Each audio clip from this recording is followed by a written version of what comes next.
अस्सलाम वालेकुम नाजरीन, शाहिद चौधरी ऑफिशियल के साथ मैं हूं आपका मेज़बान अब्दुल्ला तनवीर। नाजरीन, पहलगाम इंसिडेंट जिसमें पाकिस्तान को भारत नाजायज़ तौर पे पाकिस्तान का नाम जोड़ रहा था और उसके बाद भारत ने कई ऐसे इकदाम उठाए थे और बाकायदा धमकी भी दी थी पाकिस्तान को, जिसके हवाले से हमने कल भी एक प्रोग्राम किया था और मैंने आपको बताया था कि ये बेसिकली इंडस वाटर ट्रीटी है क्या। अब आज मैं मज़ीद चीज़ें लेकर आया हूँ और मज़ीद इस चीज़ को मैं चाह रहा था कि कुछ अच्छे से इन्वेस्टिगेट कर लिया जाए और भारतीय एंकरों की तरफ चाबड़ चाबड़ ना बोला जाए, बल्कि एक महज़िब रह के अपने अल्फाजों की इस तरीके से अदायगी की जाए कि कोई बंदा अगर इस चीज़ को नहीं भी समझ पा रहा और खुसूसी तौर पर हमारे हमसाए मुल्क भारत से अगर कोई हमारी वीडियो देख रहा है तो भाई वो भी इन चीज़ों को जान ले। ज़ाहिर सी बात है, जो सच होता है वो छुपता नहीं, वो सामने आता है। अब नाज़रीन, बेसिकली जो पाकिस्तान का नाम जोड़ा गया था उसके बाद पाकिस्तान में कौमी सलामती कमेटी के इजलास मुनक्किद किया गया था शहबाज शरीफ की ज़ेर सदारत। अब उसमें तीनों सर्विसेज चीफ थे, उसके बाद वज़ीर दिफा था, वज़ीर दाखिला थे, नायब वज़ीर आज़म थे, अटॉर्नी जनरल थे और वज़ीर कानून भी थे। और पाकिस्तान ने ऐसा सलामती कमेटी के बाद ऐसा भारत को जवाब दिया, बल्कि अब यूँ कह लें कि ज़ोरदार तमाचा मारा भारत के मुंह पे, कि जिसके बाद अब भारत भी एक बार सोचेगा कि वो सिर्फ ये जवाब की हद तक नहीं रहेगा, बल्कि उसकी जो इकोनॉमिकली जो उसकी स्टेबिलिटी थी उस पर भी असर पड़ेगा। उसके बाद जो उसके कई ऐसे बिजनेसेस थे जो कि अब तबाह होकर रह जाएंगे। और ये मैं नहीं कह रहा, ये बल्कि ये पॉइंट्स रेज किए गए हैं। और उसके बाद इंशाल्लाह ताला आज के प्रोग्राम में हम गार्डियन की भी रिपोर्ट वाजिया करेंगे, जो 2024 में गार्डियन की रिपोर्ट शाया की गई थी। और उसके बाद कनाडा का जो कैपिटल है ओटावा, वहाँ से, उसके बाद न्यूयॉर्क, वाशिंगटन से जो बातचीत सामने आई थी, उनके सहाफ़ियों ने ये बातचीत सामने रखी थी। और उसके बाद उनकी एजेंसी के बंदों ने रखी थी, जिसमें भारतीय खुसूसी तौर पे जो इनकी इंटेलिजेंस है, जो इनकी एक ही मैं कहूँगा कि गंदी जमात है जो कि समझती है कि हम खित्ते में अमन फैला सकते हैं, लेकिन ऐसा बिल्कुल भी नहीं है। अपने अमन के आड़ में ये दूसरे ममालिक में दहशतगर्दी फैलाते हैं, वन एंड ओनली राह। ठीक है, इंशाल्लाह ताला हम इस पर भी बात करेंगे और किस तरीके से भारतीय इंटेलिजेंस बेनकाब हुई है उसके ऊपर। बल्कि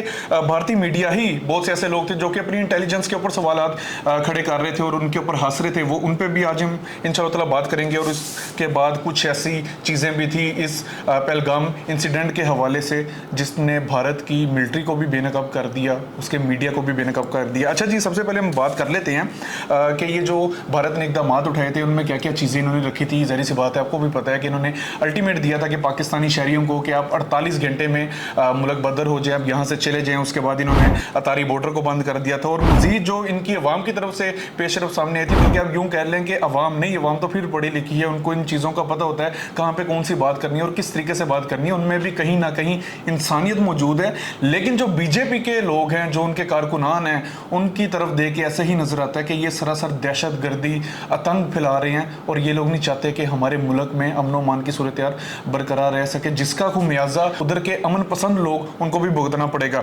अच्छा जी, इन्होंने क्या किया जी, पाकिस्तानी अदाकार, आपको पता है जो फवाद खान इंडिया में गए थे, इन्होंने वहाँ पे जाके एक फिल्म शूट की थी, जिन्होंने बड़े अच्छे तरीके से फिल्म को रिप्रेजेंट किया था। वहाँ पे मेन एक्टर के तौर पे काम किया था, जिसका नाम अबीर गुलाल फिल्म का नाम था, जिसको आप ये कह लें कि इस फिल्म को उधर लॉन्च किया जाना था। तो भारतीय जो इस तरह के जो लोग थे, इस तरह के जो हथकंडे थे, उन्होंने पोस्ट शाया की थी कि पाकिस्तानी जो एक्टर्स हैं इनका मुकम्मल तौर पे बाइकआउट कर देना चाहिए और इस तरह की फिल्में या इस तरह के गाने जिनमें पाकिस्तानी कोई भी अदाकार होगा उसका बाइकआउट करना चाहिए। तो ये फिल्म को रोक दिया गया है।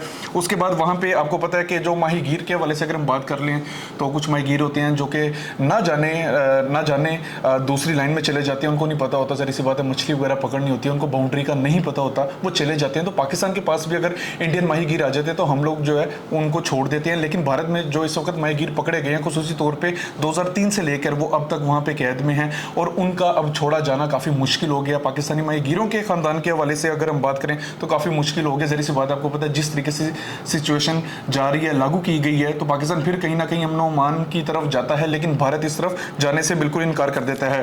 तो इनके लिए भी मुश्किलात आ गई। और उसके बाद एक वीडियो पैगाम यकीनन आपने भी सुना होगा, सीमा नामी ये औरत है जो कि वीडियो में बारहर होते हुए कह रही है कि मेरी एक बहन कराची में रहती है, उसकी हालत काफ़ी ख़राब है, मुझे एक बार उससे मिलने दिया जाए। लेकिन भारत इस चीज़ पर रजामंद ही नहीं हो पा रहा, वो उसका तो उनको इजाज़त ही नहीं दे रहा कि आप अपनी बहन के पास जाओ। अब इसके बरक्स नाजरीन, ये वो चीज़ें थी, ये कुछ वो पॉइंट्स थे जो कि मैं चाह रहा था आपसे लाजमी शेयर करूँ। पाकिस्तान ने अपने जवाब में क्या कहा है, बड़ा दो टोक और बड़ा वाजिया बयान दिया पाकिस्तान ने। सबसे पहले तो पाकिस्तान ने भी अल्टीमेटम जारी कर दिया कि सिख यात्रियों के अलावा 48 घंटे में भारतीय शहरी जो पाकिस्तान में मौजूद है वो पाकिस्तान छोड़ के चले जाएं। और उसके बाद पाकिस्तान ने बाकायदा तौर पे शिमला मुआहदे समेत तमाम मुआहदे जो थे भारत के साथ किए हुए थे इनको भी मुअत्तल कर दिया, जिसका भारत को बड़ा नुकसान भुगतना पड़ेगा।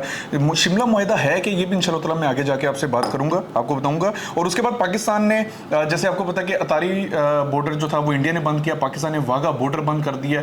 और किसी भी किस्म की तजारत के हवाले से पाकिस्तान ने कहा है कि हम किसी भी किस्म की ना तजारत होने देंगे, ना थर्ड पार्टी के जरिए अगर कोई तजारत की जाएगी उसकी इजाजत देंगे, जिसका भारत को बहुत बड़ा नुकसान उठाना पड़ेगा। और ये मैं नहीं कह रहा, ये फैक्चुअल बातें कह रही हैं।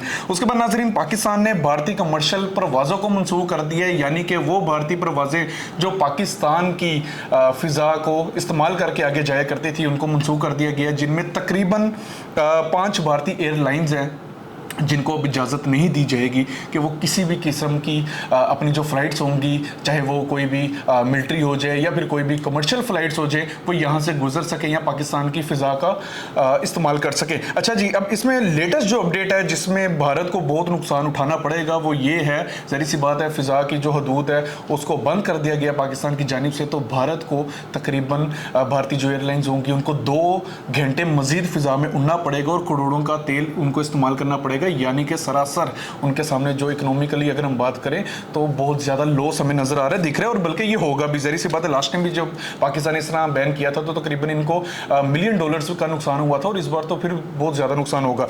अच्छा जी, उसके बाद नाजरीन अगर हम कुछ बात कर लें हमारे वज़ीर दिफा के हवाले से, उन्होंने बड़ा सख्त बयान दिया और बड़ा अच्छा बयान दिया, बड़ा दो टोक बयान दिया और मेरे नज़दीक ये चीज़ें होनी भी चाहिए थी। ज़ाहिर सी बात है, हम कब तक चुप रहेंगे और हम कब तक इनकी इस तरह की बकवासियात सुनते रहेंगे। ज़ाहिर सी बात है, अभी भी हम अब ये कह लें कि बड़े महदूद दायरा कार में रह के गुफ्तगू कर रहे हैं, क्योंकि हमें हमारे खसूसी तौर पे पाकिस्तानियों में ये रिवाज है, ये कल्चर है कि आपने लोगों की इज़्ज़त करनी है, चाहे वो आपका दोस्त हो या आपका दुश्मन हो, तो हम वो करते हैं और हम आपके सामने आके बैठ के बातचीत कर रहे हैं। अच्छा जी, ख्वाजा आसिफ साहब ने जो हमारे वज़ीर दिफा हैं, बड़ा प्यारा इन्होंने पैगाम दिया और बड़ा दो टोक पैगाम दिया, जिसमें उन्होंने कहा कि भारत ने अमेरिका और कनाडा में दहशत गर्दी करवाई है और नो डाउट ऐसा हुआ भी है। और उसके बाद पाकिस्तान दुनिया में सबसे ज़्यादा दहशत गर्दी का निशाना बना है, ये बात भी नो डाउट बिल्कुल ठीक है। और इसके पीछे शमूलियत किसकी है वो रा किया जाती है। और उसके बाद उन्होंने कहा कि कुलभूषण यादव, ज़ाहिर सी बात है आपको भी पता होगा, कुलभूषण यादव जो कि रा का एक, अब मैं क्या अल्फाज इस्तेमाल करूं, जिसको बाद में पकड़ भी लिया था और पाकिस्तानी सैकड़ों पाकिस्तानियों की जान के पीछे जिस बंदे का हाथ था, सैकड़ों पाकिस्तानियों को मौत के मुंह में धकेलने के पीछे, शहीद करने के पीछे जिसका हाथ था वो कुलभूषण यादव था। और ये आपको भी पता होगा, मेरा अगर कोई भारतीय कोई भी व्यूवर अगर ये वीडियो देख रहे हैं तो उसको भी ये चीज़ अच्छे से पता होगी कि उस बंदे ने, उस बदबख्त ने क्या क्या चीज़ें की थी, लेकिन फिर भी हमने बड़ी रायत बरत ली थी। तो ये नाजरीन, कुलभूषण यादव जो टेररिस्ट बैठा हुआ है, जो बैठा था बल्कि पाकिस्तान में जो था, उसने जो चीज़ें जो आतंक फैलाया था वो भी बाद में मान गया था कि वो रा की तरफ से एजेंट था।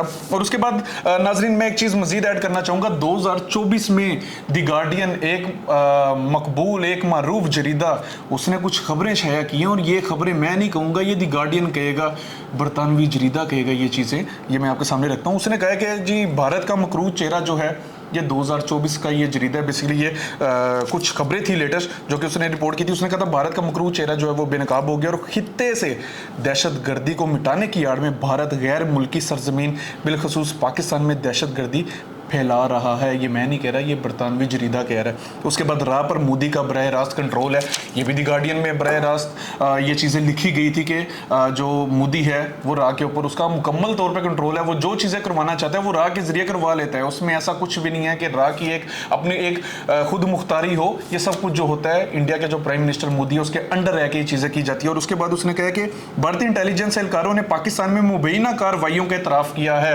ये भी द गार्डियन कह रहा है। जो पाकिस्तान में जितनी भी दहशतगर्दी की गई थी उसमें भी जो भारतीय एहलकार थे वो माने थे कि हम लोगों की शमूलियत थी, वो माने थे कि हमारे पीछे जो हाथ था वो रा का हाथ था, और वो ये भी माने थे कि हमारे पीछे इंडिया का हाथ था, उसने हमें सपोर्ट किया था और उसी ने हमें मेन टारगेट्स दिए थे। अच्छा नाज़रीन, ये भी चीज़ें होगी। और उसके बाद एक मजीद मैं चीज़ कहना चाह भी रहा था और मैं चाह भी रहा था कि ये चीज़ भी आपके सामने लाजमी है, ज़ाहिर सी बात है। जब इस तरह की बातें होंगी तो फिर चुप तो नहीं ना बैठा जाता, और हम तो फिर अभी बड़ा बर्दाश्त करके बैठे हैं। हम तो कुछ भी नहीं कर रहे, हम तो बड़े प्यार से बात कर रहे हैं। हम तो आप ही के तमाचे आपके मुंह पे मार रहे हैं। हम तो वही चीज़ें आपके सामने रख रहे हैं जो जो काली करतूतें आप लोगों ने की हैं। अच्छा, वाशिंगटन और ओटावा की तरफ से बात कही गई थी कि भारत कनाडा में सिख रहनुमा पर कातिलाना हमले में भी मुलविस है। यकीनन आपको भी ये चीज़ पता होगी, या इस चीज़ का अंदेशा आपको पहले से भी था, बल्कि हमें भी था ये अंदेशा कि आप लोग इसके पीछे होंगे, भारत इसके पीछे होगा। जो कि ओटावा और न्यूयॉर्क ने भी इसको बेनकाब करके इसको बल्कि खोल के सामने रख दिया था।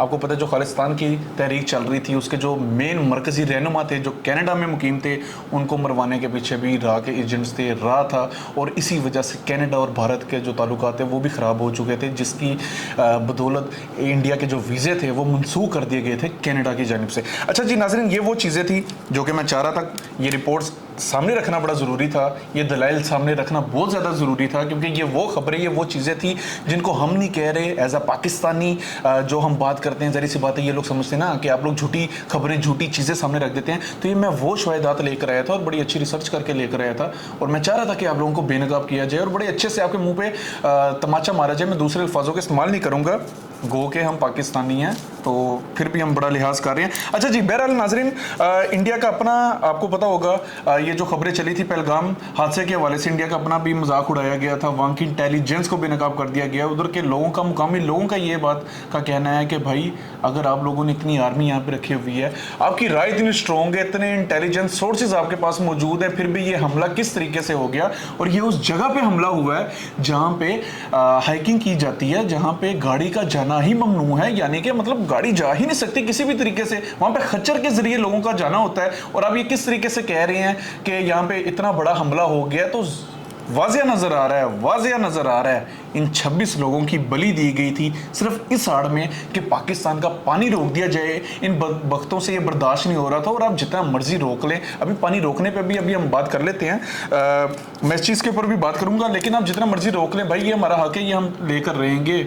बल्कि दी इंडस वाटर ट्रीटी जो कि आप कहते हैं कि आपने मनसूख कर दी है, कभी भी नहीं ख़त्म हो सकती, क्योंकि उसके ऊपर मुआहदे पर लिखा हुआ है कि दोनों ममालिक की रजामंदी होना ज़रूरी है। तो पाकिस्तान इसको चैलेंज करने जा रहा है। तो इंशाल्लाह ताला ये भी जो चीज़ें होंगी, तफसीलात होगी, मैं आपके सामने रखूंगा। अच्छा नाजरीन, 4 अफराद बेसिकली भारत ने, ये जो इंसिडेंट हुआ था उसके बाद वो कह रहे थे कि 4 अफराद हैं जो कि इसमें मुलविस थे, जिनमें से उन्होंने 3 के खाके भी बना लिए थे, और उनको पूरे इंडिया के मीडिया के ऊपर उनको आप समझ लें फैलाया गया, दिखाया गया और बताया गया कि ये वो अफराद हैं जिन्होंने पहलगाम हमले में जिनकी शमूलियत थी, जो मुलविस थे।